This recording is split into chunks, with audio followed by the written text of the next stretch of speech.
right? And that leads us to the last but not the least industry that we will cover, the capital market segment, which will be led by Mr. Tam Anghel, Director for Investment Sales. Tam? Thank you, Erica, and hi, good morning, everyone. I echo Alfie's thoughts that we're so happy to see this room full of you guys from the press and other sectors. I think very similar to our slides, we've never seen this full as full as it is today. So thank you very much for coming. So final stretch. I am the last speaker for the day, save for Erica's closing remarks. I'll be covering the general capital markets and capital flows of the real estate sector in the Philippines.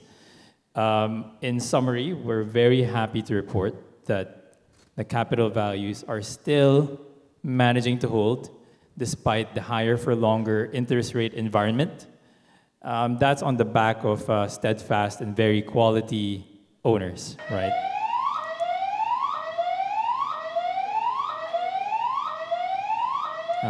Give us a second.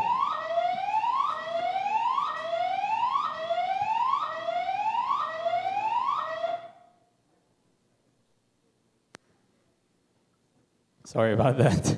I felt worried. I felt like I was being called out, like we're lying or something. But we're not. We're not fudging anything here. We know we're known for optimism, but we're also trying to be very realistic here. Okay, so yes, we are still managing to hold capital values despite the higher for longer interest rate environment. And I said it's on the back of very steadfast and very high quality owners. However, and this is the realism part, however, the delayed anticipated rate cuts are starting to cause some market fatigue. And we're starting to see this testing the capital value resiliency, and we feel like it's starting to close in on the central business districts as well.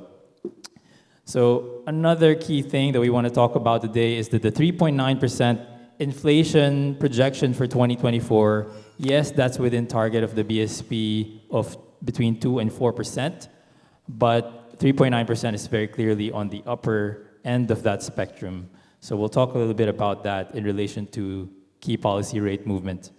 The real estate stakeholders, meanwhile, amidst all of this higher for longer environment, they're taking advantage of the situation by deploying capital towards growth industries, particularly sectors where they can get more yield, or particularly the sectors where they can take advantage of the later boom cycles that they foresee in the long run. And by the long run, we mean in the next 3, 5, and 7 years.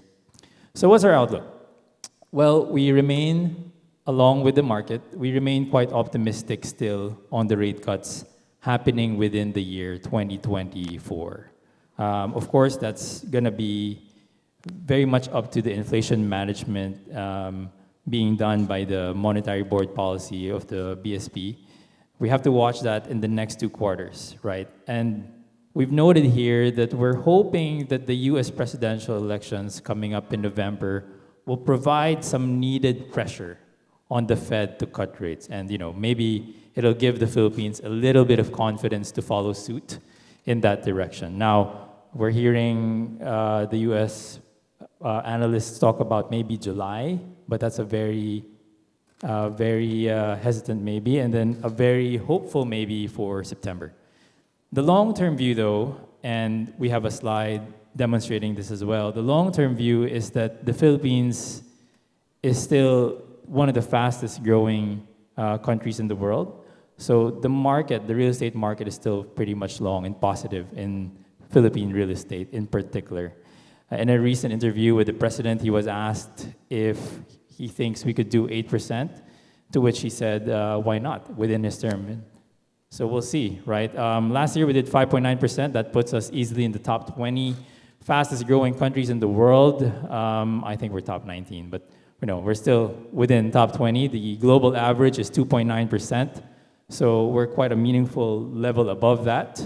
And as echoing in the summary, the developers are continuing to grow their portfolios despite all of this higher for longer interest rate environment because they have a very long-term view of the Philippine real estate sector.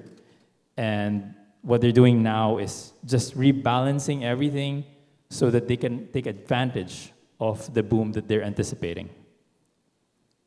So I only have just a couple of slides. I don't know if you're happy to hear that or, but I will spend a little bit of time on this one slide.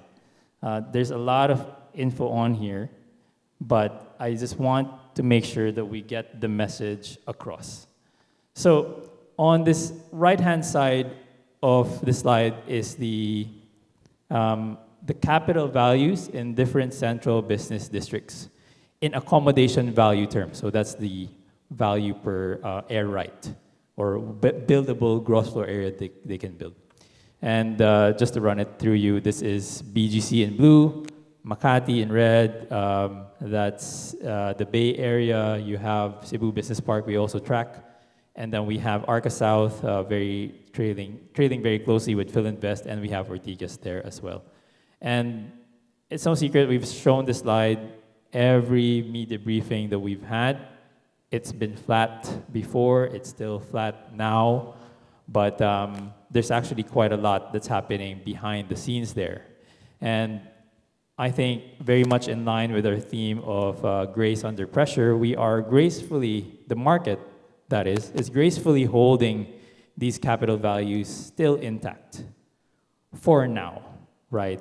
And the biggest question we have is for how long also?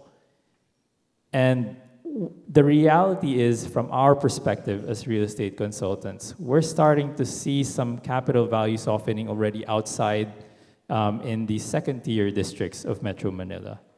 And truth be told, we're also seeing that happen inside the central business districts in the outskirt areas of the CBD. So whereas before these values held true for almost the rest of the CBD, we're starting to feel that softening of capital value close in ever so slowly into the center. And we might see that happen and eventually impact these values if we keep on at this higher for longer interest rate movement. And our headline reads, higher for, is it for a little longer? Is it for much longer? And I think at this point, little longer, we can define that it happens within the year. I think there's any hope of that adjustment happening first half of the year is off the table at this point. Like I said, July is quite, third quarter is probably quite optimistic already for our country.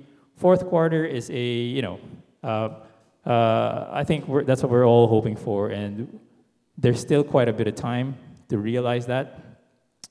So let's try and understand how we can swing this, or what are the things we need to watch out for so that we can swing the key policy rate decisions in favor of the real estate market, right? And to contextualize, and forgive me, just give me a bit more time here. Just to contextualize, let's go back to last year, right? Sometime, well, as Erica pointed out earlier, or reminded us earlier, last year we raised the key policy rate by a total of 100 basis points. But let's just go back even to mid-year last year, right? Where we were at about 6.07%. When we were at those rates, we were already anticipating a rate cut towards the end of last year. And the market's been trying to behave accordingly to that anticipation. And that was happening as well from our lens as real estate consultants. And we saw that in the form of deals trying to happen in the capital market side. We saw that in rental rates trying to be more aggressive here and there, residential projects also trying to push a bit more.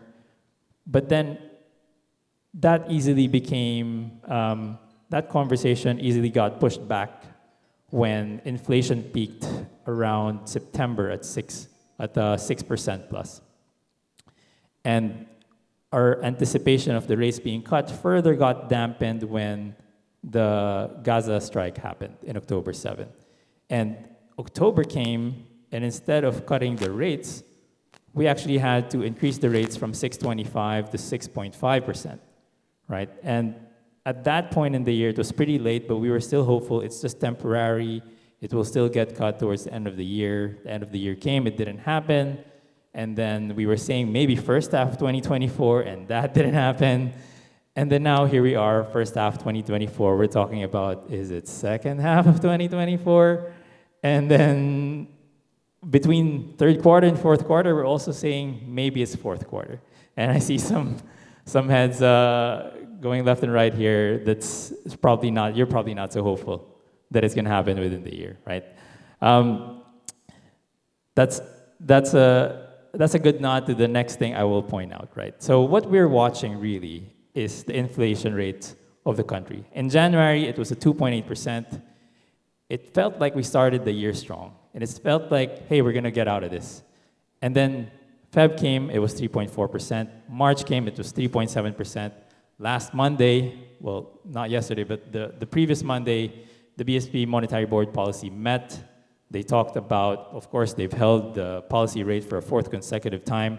They talked about the inflation rate projection for the year, and their risk-adjusted inflation projection is at 3.9%. Now let's do a little bit of math.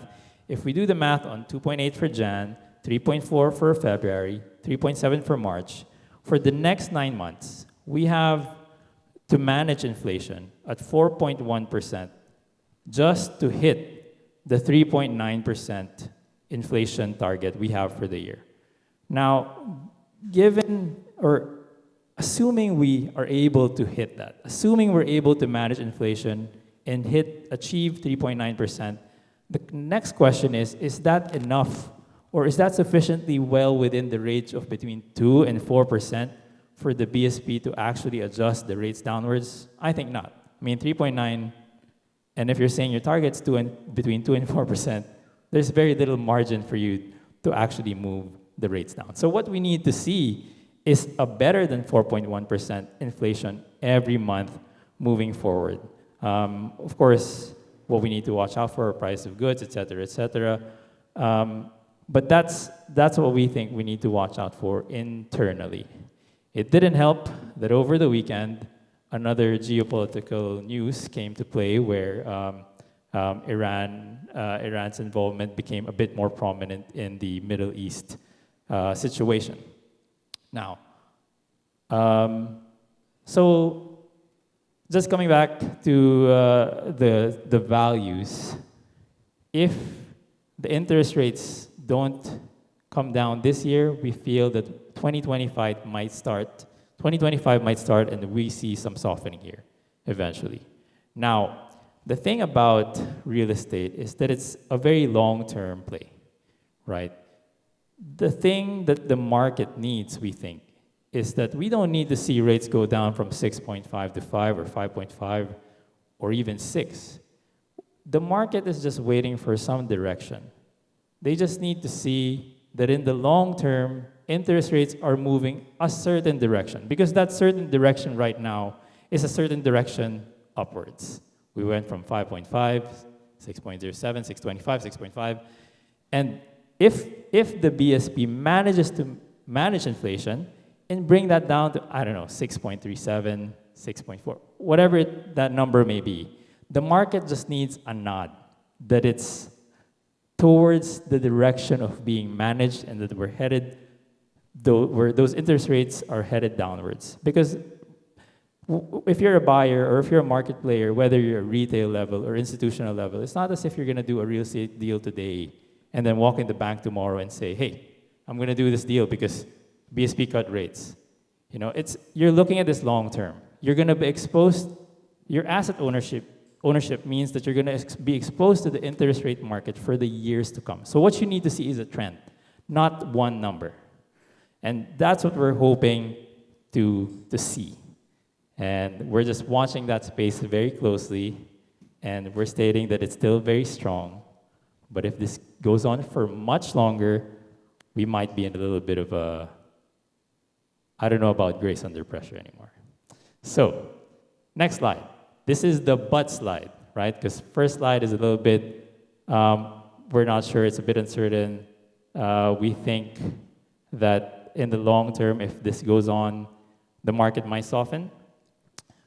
Well, the thing is, this is a slide on these five developers: Ayala, Philinvest, Megaworld, Robinsons, SM. That's arranged alphabetically, strategically, so that we're not called out for favoritism. And this is the basket of their portfolios in malls, offices, residential, industrials, hotels. And our headline reads, pun intended, the developers are still long on Philippine real estate amidst the higher for longer conditions. Because the truth is, on the back of the very challenging pressures or situations that the interest rate market and the geopolitical tensions are creating, the real estate developers have managed to grow their portfolio throughout the pandemic and throughout the last 2 or 3 years of elevated interest rates. What they've done, though, what we need to dig through here is that while the office sector is trying to figure itself out because of the supply situation, and it's falling a little bit out of favor, they're still growing that because they can see that the demand has been strong for the last 2 years, right? And while the residential sector is trying to also rebalance their strategies by moving over to horizontal developments for faster turnaround in yields instead of the typical longer turnaround for condos, they're spending more money in industrial because that's providing them better yields, more competitive yields, and it's offsetting the compressed yields they have for the office sector and a little bit of the residential sector. And they're also very much in line with Alfie's slides. They're also spending a lot of capital in the tourism sector because they could see what Alfie was showing us earlier, that there will be a shortage of hotel rooms in the coming years. And they're already positioning themselves for the later boom. So while the market's flat now, the stakeholders are doing all they can to strategize, to figure themselves in moving forward. That's my last slide. I think I want to end my slides. Last night when we were thinking about the title for this report, and yes, we just came up with it just last night because we were cramming. We also talked about there's this saying that be like a duck, because a duck is calm on the surface, but it's paddling like hell under the water, right? And in a nutshell, that's what we think the Philippine real estate market is doing right now. We're managing some stability in values. We're finding growth in the office sector despite all the supply and the challenges in the rental rate market. The residential sector's loan portfolio overall has grown despite the dips in condo development and take-up, and they're finding, hey, maybe we'll do horizontal. And developers are redeploying capital to growth industries, right? So the market's working so hard. But if you look at it on paper, it just looks like it's calm, it's just steady. But actually, the whole market, everyone involved, the stakeholders, the BSP, the developers, the consultants, everyone involved, all of us here in this room, we're working so hard to keep things afloat. And I hope we do so because, in the long term, it's still a very positive outlook for the Philippine real estate market. And with that, I thank you. That's my final slide. Thank you very much. Thank you, Tam. You were definitely graced under pressure when that drill sound came up. Right, just a quick recap of the capital market segment. The local market seems to echo the higher for longer sentiment, with interest rates maintained at 6.5% for the fourth consecutive BSP meeting.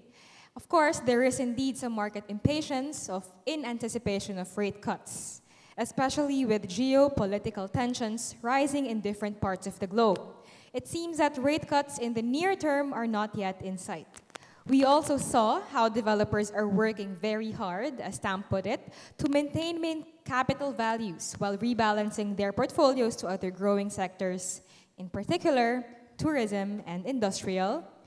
That confirms their positive long-term perspective and waiting to take advantage of the next boom cycle. Again, I would like to thank our speakers, Miko, Roy, Alfie, and Tam, for your report, and also to our research department, our analyst department, who's made sure that this report is very much up to date and relevant Day. And that concludes our first quarter media briefing.